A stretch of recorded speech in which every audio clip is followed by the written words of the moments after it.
Hi friends, welcome to PSR blogs. ఈరోజు మనం సింపుల్గా తక్కువ ఆయిల్లో క్రిస్పీ ఆలు ఫ్రై చేసుకుందామండి. ఆలు ఫ్రై కాదండి, ఇది మెంతం కూర వేసి చేశాను. చాలా బాగుంటుంది. మెంతం కూర వేసుకుని ఆలు ఫ్రై చేసుకుంటే మీరు కూడా ట్రై చేయండి, చాలా బాగుంటుంది. దానికోసం ముందుగా ప్యాన్ హీట్ చేసుకొని అందులో ఒక టేబుల్ స్పూన్ ఆయిల్ హీట్ చేసుకోవాలండి. పోపు దినుసులు వేసుకోవాలి. ఇక్కడ నేను ఆవాలు, ఇంకా శనగపప్పు, మినపప్పు వేసుకున్నానండి. పసుపు కూడా వేసుకున్నాను, కరివేపాకు కూడా వేసుకున్నాను. ఇవి కొంచెం వేగితే పళ్ళ కింద తగులుతూ బాగుంటాయండి పప్పులన్నీ. ఇంకా ఈ టైంలోనే కరివేపాకు వేసుకుంటే క్రిస్పీగా వస్తుందండి. తర్వాత దీంట్లోకి ఉల్లిపాయలు యాడ్ చేసుకోవాలండి. ఉల్లిపాయలను మగ్గనివ్వాలండి, అప్పుడే కర్రీ టేస్టీగా వస్తుంది. ఉల్లిపాయలు మగ్గపోతే ఉల్లిపాయలు కొంచెం తీపి వస్తాయండి, తీయగా ఉంటాయి. అందుకోసమని ఉల్లిపాయలు మగ్గిన తర్వాత ఇప్పుడు మనం దీంట్లో మెంతికూర యాడ్ చేసుకుందామండి. మెంతికూర యాడ్ చేసుకొని మెంతికూరను మగ్గనివ్వాలి, అప్పుడే దీంట్లో చేదుపోయి చాలా బాగుంటుందండి. మెంతికూర వేసిన స్మెల్ బాగా తెలుస్తుంది, కానీ టేస్ట్ మాత్రం చేదు అస్సలు రాదండి. మీరు ఒకసారి ఇలా ట్రై చేయండి, చాలా బాగుంటుంది. బాగా మగ్గనివ్వాలండి, అప్పుడే చేదు రాకుండా ఉంటుంది మెంతి కూర. బాగా మగ్గిన తర్వాత దీంట్లో మనం ఇప్పుడు అల్లం వెల్లుల్లి పేస్ట్ యాడ్ చేసుకుందామండి. అల్లం వెల్లుల్లి పేస్ట్ స్టార్టింగ్లోనే యాడ్ చేసుకుంటే అడుగొస్తుందండి. అందుకోసమని ఇవన్నీ మగ్గిన తర్వాత అల్లం వెల్లుల్లి పేస్ట్ వేసుకుంటే మనకు ఫ్లేవర్ తెలుస్తూ బాగుంటుంది కర్రీ. అల్లం వెల్లుల్లి పేస్ట్ వేసుకొని బాగా మగ్గనివ్వాలండి, ఫ్రై అవ్వనివ్వాలి.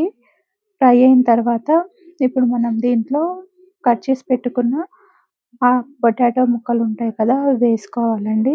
నా ఛానల్ చూస్తున్న వాళ్ళందరికీ చాలా చాలా థ్యాంక్స్ అండి. ఎవరైనా సబ్స్క్రైబ్ చేసుకోకుండా చూస్తే సబ్స్క్రైబ్ చేసుకోండి. ఒక పొటాటో ముక్కలు యాడ్ చేసుకుందామండి. ఇక్కడ చిన్న చిన్న ముక్కలు కట్ చేసుకొని వేసుకుంటే తొందరగా మగ్గిపోతాయి, మాడకుండా ఉంటాయి. ఉడకాలి, తొందరగా ఉడకాలంటే మనం కొంచెం సాల్ట్ యాడ్ చేసుకోవాలండి. సాల్ట్ యాడ్ చేసుకొని ముక్కలు చిన్నగా కట్ చేసుకుంటే ఆయిల్ ఎక్కువ పట్టదు, తొందరగా ఉడికిపోతాయి, ఇంకా క్రిస్పీగా కూడా వస్తాయండి. బాగా కలుపుకొని బాగా మగ్గనివ్వాలండి, ఉడకనివ్వాలి ముక్కను. నా వీడియోస్ ఇంతవరకు చూస్తున్నారంటే నా వీడియోస్ నచ్చినాయని అనుకుంటున్నాను. నచ్చితే లైక్ చేయండి, మీ ఫ్యామిలీ మెంబర్స్తో షేర్ చేయండి. ఇప్పుడు కొంచెం కారం యాడ్ చేసుకుందామండి.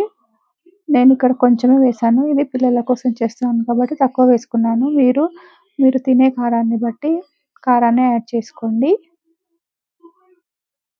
కారం వేసుకొని కలుపుకొని ముక్కలకు కారం పట్టేంత వరకు మగ్గనివ్వాలండి. ముక్కలకు కారం పడితే బాగుంటుందండి టేస్ట్. అప్పుడే వేసి అప్పుడే దింపేసామనుకోండి, ముక్కలకు పట్టకపోతే ముక్కలు సపరేట్గా, కారం సపరేట్గా ఉంటే బాగోదు. చూడండి ఎలా వచ్చిందో.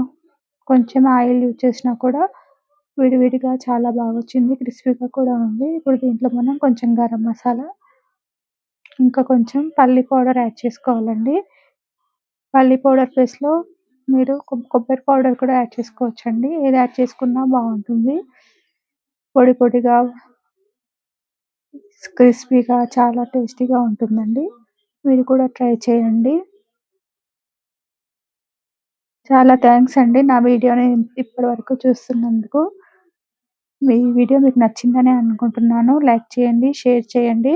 సబ్స్క్రైబ్ చేసుకోకుండా చూస్తే సబ్స్క్రైబ్ చేసుకోండి. అంతే అండి, అయిపోయింది. సింపుల్గా క్రిస్పీగా ఆలు ఫ్రై. మీరు కూడా ట్రై చేయండి, చాలా బాగుంటుంది. Thank you for watching. Please subscribe చేసుకోండి.